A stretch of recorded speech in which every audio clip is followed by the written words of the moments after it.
next on Life on Air. The trend now is for real people speaking, real people talking and speaking and not reading anything. One of the country's top voice coaches talks about how in addition to hosting, you can develop a secondary career as a voiceover artist. Plus, some no-nonsense advice about using your voice on TV. If you're not connecting, your listener's not going to connect. And that's the bottom line. Top voice coach Marc Cashman, next on Life on Air.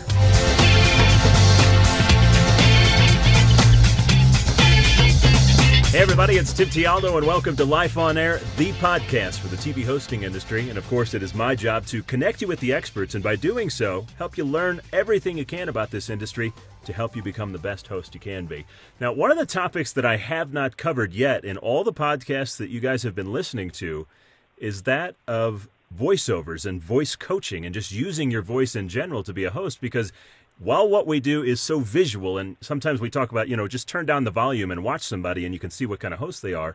Well, when you turn that volume back up, the other half is your voice. And if you don't use it correctly, it can be a huge detriment to your career. So I've brought in somebody who is a good friend that I've actually hired in the past when I was helping out a host who was on a show of mine. I needed to work on her voice a little bit, and I did all this research and came across this coach that kept coming up, and he's just wonderful, and his curriculum and just the way he handles things, I was just so impressed with what he did, and he's somebody that if you go to my resources page, you'll see that I recommend his services. So Marc Cashman, welcome to the podcast, sir. Thanks for having me, Tim. Love your voice, by the way. Of course, being a voice actor yourself, I'm sure you get that all the time. Sometimes, yeah, I do, but I'm so used to it. I've been doing it for, about 30 years now. So I don't even think about it anymore. But I do a lot of voice work myself in addition to coaching, but my main job is mainly writing and producing and casting commercials. So I work with voice actors every day. And the one thing that I think some of us fail to recognize is that our voice can become a side job. And, we always think it has to be on camera, but if you learn how to use your voice and just, buy a microphone and do some things, you can actually make a pretty good career out of it, correct? Oh, there are people who are easily doing six figures and some seven, and yes, absolutely. It's a totally viable career. And it's something that, like everything else, takes practice and training and building up a client base and sometimes, though, serendipity. I'll bet you a lot of the hosts that you interview and who are listening right now have gotten approached to do a voiceover or a voice acting job for a particular thing because somebody saw them. They saw them, but they also heard them. And the combination of basically, again, that kind of exposure can help you also get voiceover work. The only thing is that when somebody asks you if you would do a particular project, if you can handle that project. Exactly. And I know you get to deal with a lot of talented people in your line of work being a voice coach, and you get a lot of people who come through the door who already kind of know how to use their voice, but yet you're able to take them to the next level. So talk about why and how voice coaching is so important. Classes in coaching just help you understand the complexities of voiceover. You need myriad skill sets to navigate the various areas of VO. You've got commercial, narration, animation, promos, trailers, audiobooks, and so much more. A good instructor or a coach is going to give you the critical tools that you're going to need to be competitive in this industry. They're there to point out and hopefully enhance your strengths and minimize or eliminate your weaknesses. That's such a good point, and let me just take an example here. A guy who's on the air today who is incredibly successful. We all know his face and voice now, and that's Mike Rowe from Dirty Jobs. He's not only doing Dirty Jobs, now he's got the sponsorship deals from Ford and Lee Jeans, and he also does the voiceover work for Deadliest Catch and I believe Shark Week. Absolutely. And the Science Channel as well. He's a narrator for a whole series about the universe.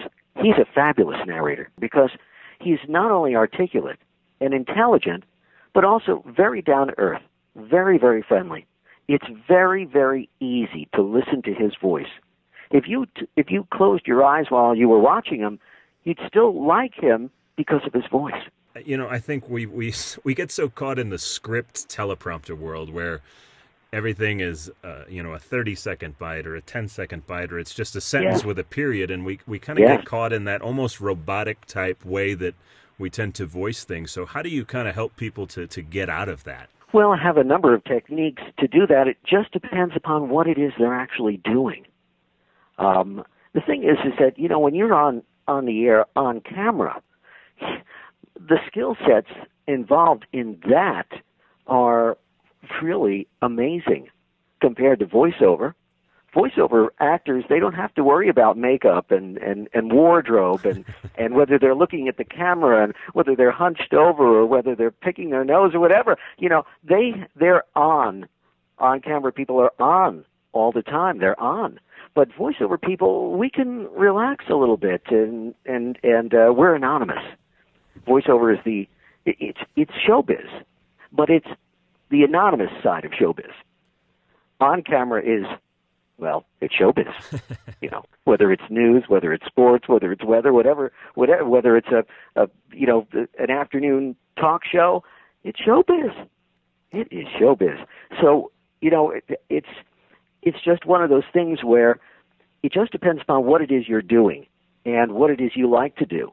I know a number of people who used to be on camera in movies, and now they are narrators doing audiobooks. Maybe they're not working as much on camera anymore, but they have obviously learned how to use their acting talents and their voice to do something that they love to do and still work. As hosts, we're taught so much about having good body language and how to portray, a good confidence about yourself when you're on camera. But absolutely. As I hear voices sometimes on movies or in commercials, I tend to go find them on YouTube because I want to see who these people are. And as I watch them do their voiceovers, they have a little camera in their booth.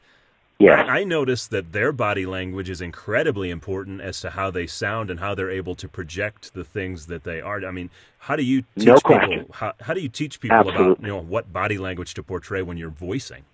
It's not so much the body language to portray. It's basically making sure that whatever you are saying and talking about resonates through your body. So you do need to be connected. It's voice acting, not necessarily voiceover.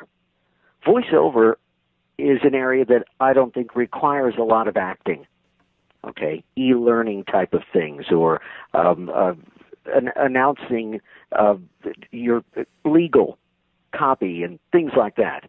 Doesn't require a lot of acting. Nonfiction audiobooks doesn't require a lot of acting. But the things that do require acting, animation, video games, fiction audiobooks, any kind of interactive thing where, again, you are doing characterizations, that's voice acting. And I try to teach everybody who I work with to put the acting into voice acting. Connect with what it is you're talking about. Because I will tell you, many, many times, my students have heard this ad nauseum, where I say to them, I'm just hearing words. You're just saying words to me. I don't hear any meaning behind them. I hear no emotion. If you're not connecting, your listener is not going to connect. And that's the bottom line. Because everything you do in voiceover comes out of your mouth. It comes out of your voice. People can't see you. They can't see your body language. They can't see your facial expressions. So therefore, you really have to compensate when people can't see you. That's the difference between radio and TV VO. At least in my estimation, there's a difference between radio voiceover and TV voiceover. Because radio doesn't have the visuals to support it. Therefore, radio has to work a little harder. They have to compensate for the lack of visuals. On TV voiceover, they've got the visuals. They sometimes have the words that they're saying come up on the screen. The name of the company is burned all over the place. So they don't have to work as hard. My analogy with that is radio voiceover is like a waiter putting a plate on a table. And TV voiceover is like a maitre d' placing a plate on the table. You just don't have to work as hard. Well, I want to ask you this question since you're talking about that. There are a lot of people that get into hosting that are former either news anchors or reporters or journalists, whatever it may be. I being one of those. And when you're in the news world, you kind of get caught in that, hi, good evening, I'm a news anchor type voice, and then you have to transition into more of a conversational tone. How do you kind of help people to fix that? I think it just depends upon how bad their habits might be entrenched. A lot of on-air radio personalities have been kind of inculcated by their production directors to do their delivery in a certain way. They call them pukers because they're puking. They're saying, blah, blah, blah, and it sounds like they're puking. They call them pukers, and technically voiceover agents run away if you ever tell them that you've been in radio. Really? You know, they run screaming the other way. Oh no, a radio guy, the puker. You know. But the thing is, you don't have to do that. You don't have to do that. But it is kind of like learning how to speak with a different accent or how to reduce your accent. A lot of people in this business take accent reduction coaching because they're from another country, they're bilingual, but they still have a trace of an accent. They want to be able to turn that accent off when they want to and control it. And the same thing goes for people who, again, transitioning from radio or TV into voiceover behind the scenes. It's like riding a new horse. It's riding a different horse. It's learning how to ride a different horse or drive a different kind of car, so to speak. So there are transitions that need to be made, but I know a number of people who have been in radio who got out of radio and went into voiceover solo. Took them a while to transition, but they made the transition. Some people can't. Some people are totally entrenched. They may puke for the rest of their lives. and me or anybody else really is going to have a hard time beating the announcer out of them.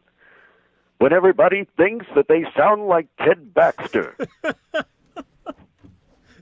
And and the thing is now, if you listen to voiceover, just listen to voiceover now on radio and TV, and you'll hear that the trend now is for real people speaking, real people talking and speaking and not reading anything. And then still the other half is still going to be the typical advertising silliness that we see every day, and crassness and obnoxiousness, and it's advertising, and it's American advertising. So we have a special place in the world. I really do believe it. Everybody looks to American advertising as to we're the template. Now, I want to, you mentioned, some of the people that get out of radio, they have to get accent coaching. And I think coaching in general, especially for voiceovers, is not something you come by every day. And I remember when I was looking, I was getting on the internet and researching for hours, trying to find the right people. Now, I know you're located in California, and there's people all across the country that are like, well, I'm not in California, but, now with Skype and all these other technologies that have developed, talk a little bit about how you do your teaching courses and classes and how people can take advantage of that.